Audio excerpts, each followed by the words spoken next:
to the Sierra HotFix Era demo. In this demonstration, we'll show you the powerful tools Sierra gives you to create dynamic, great-looking rhinestone designs for your CAMS machine. We'll start by choosing a shape here. We have some shapes here in the software, and we'll go ahead and just do a star. And the way that the software works, once we have an object, if we click on the object and then select to HotFix, we're actually converting this object to rhinestones, and we can see right there that we converted it. We actually add rhinestones to it. If we turn off our vector, we could see what we did here. And from here, we could choose what stone to use. May want to do rose-colored stones. Choose the gap between stones. This is bead spacing here, and there we have our design. If we wanted to add a border to this, just select it.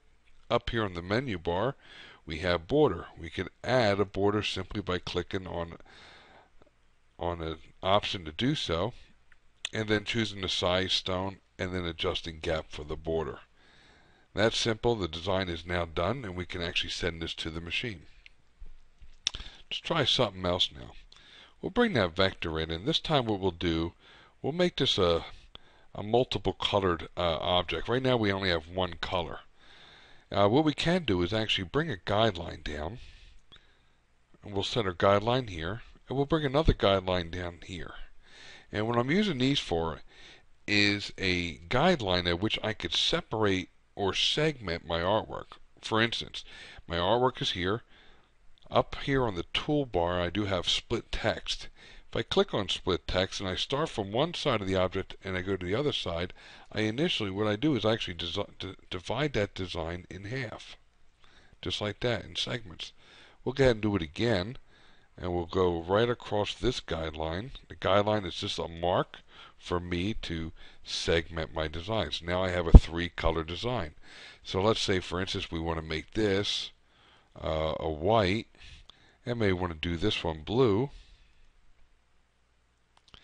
Now what we can do is actually convert it to rhinestones. There's the bottom. I will choose blue stones on the bottom. Set my gap to 4. We'll do the middle section in white. There we go. There's my clear stones. We'll set our gap to 4. And then we'll do the top part of it in red. And there we go. So there's our design. Let me turn off my guidelines. This design is now complete. I'll just, right here, we have some overlapping in stones, and you can see that if I move this stone aside, you can see right behind it there's a stone there. And there's a powerful tool to detect those overlapped areas. If I click on HotFix conflicts right here, it shows me in red where they are, and it also gives me a list here. All I have to do is sweep them out of there, and now this design is ready to run. That was simple. Let's go ahead and do some more. Let's show you another possibility we can actually do. We'll get rid of this, our star, get rid of it all, and now we'll actually go ahead and choose another type of star here. And let's say in this star we wanted to add a number, maybe a team number. We have a text box right here, and I'll enter the number 58. 58. We'll bold our text. We'll choose our text. There we go. And I'll hit my check mark. And let's say what we want to do in this design, we want the star to be filled, and we want the number to be filled. And this would take you a long time with most designs. Now what I'm going to do is I'm going to click on both objects, and I am going to align up the 58 to the center of the star. I'm just going to go to Align to Design, and I will go to Center of the design. Oop, there we go. Align to Object. The centered. There we go. Now we just centered our 58 on that star. So now what we're going to do is we're going to combine these two vectors, because right now the 58 is right above that star. Okay, so what we have to do is we have to combine it. We have to cut a hole in the star. Let me just change this color to red. There we go. That gives you a little bit better idea. If we move that 58, we have a solid star. We want to cut a hole in the star so we don't have stones behind the 58. If we highlight the star and the 58, we can combine these vectors. There we go. Now we've actually, in essence, just cut a hole out of that 58, or out of that star. Now we can actually fill the star, just like that. And we'll use white stones for that. There we go. And we'll go ahead and put a gap of about 4 onto it. Now we have some trapped colors in here that was trapped within the 8. So I'm going to click off this. I'm going to choose these and convert those as well. And we'll set that to clear stones. And we'll do this one as well to HotFix. And then we'll change the color of the stone. And then we'll set our gap between stones. And there we have it. So now what we can do, go to 3 with this. There we go. It looks a little better. Now we want to add stones to the number 58. So I'll have to turn off my HotFix. So it'll allow me to choose the 58. There we go. We'll choose red. Set our gap to 4. And we'll choose 8. Convert it to stones. Choose the red stone. And then we'll set our gap to 4 on there as well. And there's our design. We turn off this and there it is. So now we're going to have some overlaps here in the design. Let me change the background color so we can see clearly what we've done. There's our design. And we'll go to our HotFix conflicts. And we can see that all the X's are where the 5 and the 8 meet the star. So we'll just sweep them out of there. And they're gone. And our design's done. Now this is ready to go to the machine. One other nice feature about the HotFix error is if I resize this design, maybe I need it for a jacket back, all the stones that I'm going to need for that design, for that new size, will be added automatically. And we'll see that take place right in here in a second. Right now it's populating. There it is. And you can see how nice of a job it did at that. And of course, if we need to shrink the design down to maybe something that will fit on a ball cap, there we go, that's about 3 inches. And there it is. All the stones are gone that we don't need. All we need to do from this point is check for conflicts and sweep them out. And we lost a lot of detail, so this design is way too small to actually effectively put on any kind of garment. And there we go. What we're going to do now is we're going to show you a technique that it's very popular, and that's creating a zebra print into a design. This is one of the hardest things to actually do. We're actually going to bring in a star. There we go. Or, a heart. And what we want to do is we want to use a tool called Split Vector. Split Vector allows me to segment solid objects. This here is one color object. And you saw me do it before on the 3 color star. So on the Split Vector, what I'm going to do is actually I'm just going to cut a pattern out of here. Just click in my mouse going from one end of the heart to the other. Making random lines. And then we hit enter. Well, let me go back a couple steps here. Let's make that a little bit better, a little bit cleaner. There we go. When I hit enter, you can see that it segments the heart. And what I can do with this is going to be red. This one here will be white. So I'm going to click on every other section and change its color. There we go. That's what it's going to look like here. So all we need to do now is I'm going to group these reds together.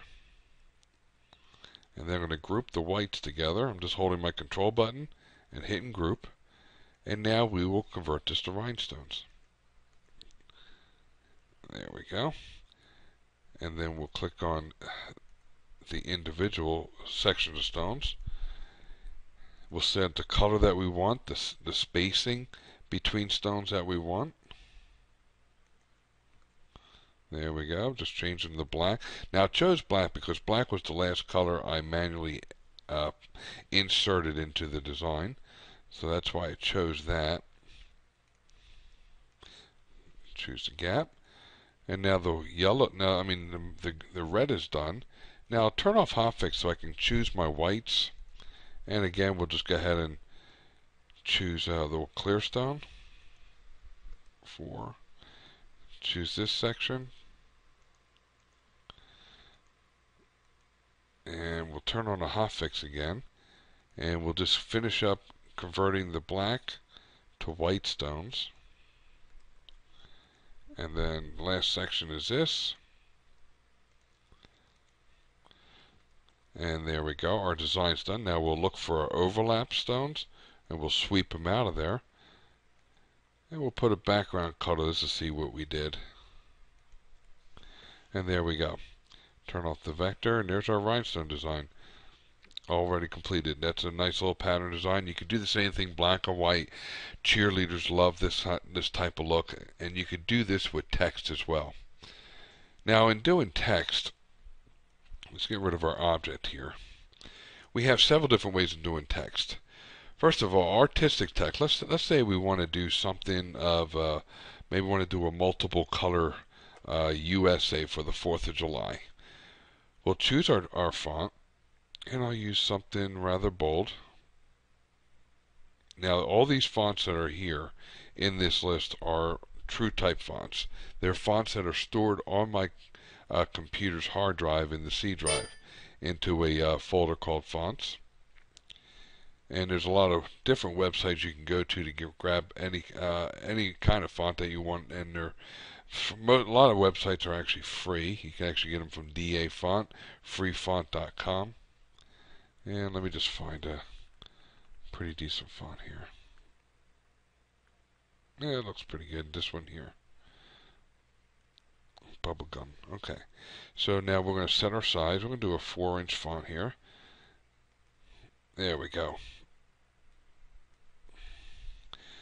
Now, to convert this to rhinestones, all I need to do is select it, click on HotFix, and boom, the stones are there. You can see there's our rhinestones.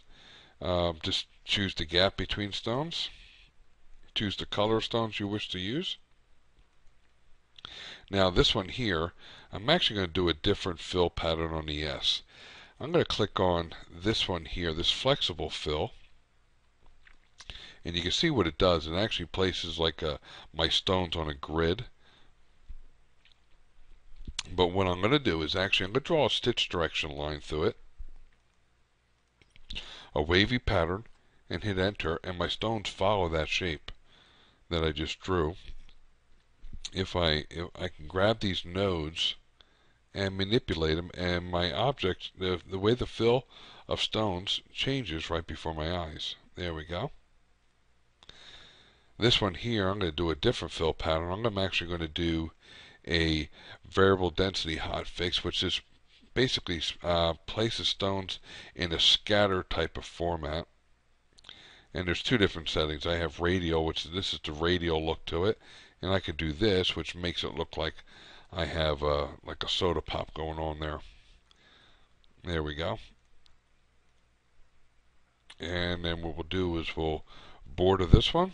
Again, we can just click on border, add a border to it, choose the stone color that we wish to border it with. There we go.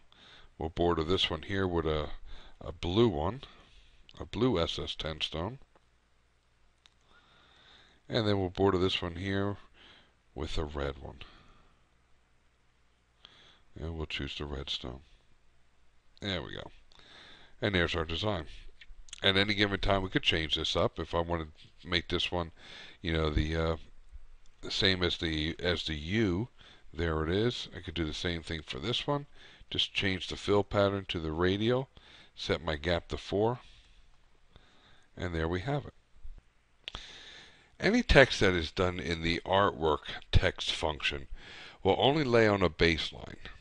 If we want to do text on an arch or on a curve, we have to use the text found in the HotFix. And let me change my background color back to white. And what we'll do, we'll go into HotFix text, and there's two menus that we have here in which to add text. Number one are digitized fonts, and in the digitized fonts sections, we do have 10 different fonts that are pre-digitized for Rhinestone text. For instance, we'll click on one of these. Simply just add your text. Choose your stone. Choose your gap between stones, and then hit enter. And then you can see there's our text. Our text is added right into the screen. And a couple things we can notice here is that our text looks pretty clean, looks pretty straight. We can actually change that at any given time to a different type of font. There we go. One other thing I want to show you is that our text actually has some grips here. If you see right here, we do have some grips right here on the bottom. This allows me to move that text laterally. You can see there's a dotted line left over where my text used to be.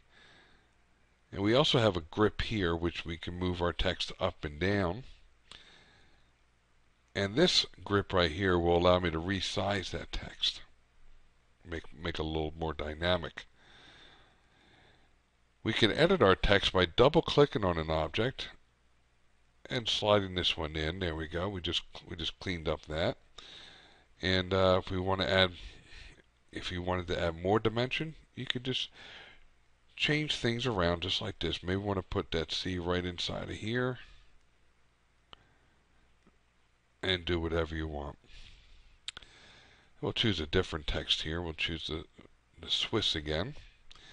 And I want to show you some arching techniques that we have. To do your arches, we will have to go into arrange. When we click on arrange, we have several different types of way of laying out this text. For instance, we do have irregular, which allows me to morph this text any which way I want. Maybe I'm doing a design for a cheerleading squad. I can make it look like a bullhorn if I so choose, just like this. Just shape it out any way I want, and there it is. We have arches, upper arch, which all it requires is for me to push this text upwards, just like that. So I can move it in from the side here. I could shrink the text by grabbing this grip right up top here and sliding it down. This rotates it around, just like this. And this grip right here will shrink the curved circle. This is a circle here that it works off of. There we go, and I could squish it up. So you can morph this text any way you want. We also have under arches, which is the same as the upper arch. All I do is I push down instead, but all the other tools work the same. There we go. Tons of other ones. The ones that are actually gray are yours to use as well. We have bridge rises, where we can actually take this text and put it on a bridge rise, just like that. We could actually put it on a put in a diamond, and again, this is all scalable. You can actually take these grips and resize it any way you want.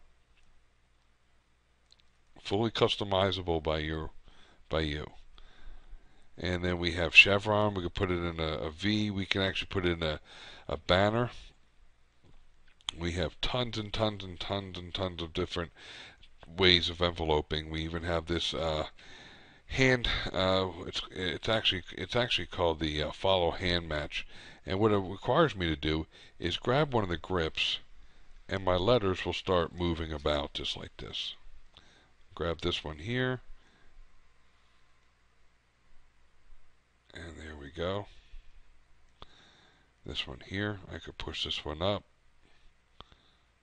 bring it down, scramble it up. I could do a ton of different things just with this tool alone. And there we go. So have fun with those. All the fonts that are within your Windows library of fonts, and you can see this separates them from into sections here, into categories. You can grab any single one of these, type in what you want it to say, bold it, italicize it, choose the size of your text. We'll go to 2.5. There we go. And then we'll choose our fill pattern. Again, choose that. We'll choose the gap between stones to 4. There we go. That looks pretty good. So now what we can do is actually change that to a little bit more of a wider type font. And I think this one here will work better. There we go. That gets me where I want to do. Now, what we can do with this, again, we can actually arch all these. We can curve this. Just grab a hold of this grip down at the bottom, push it up,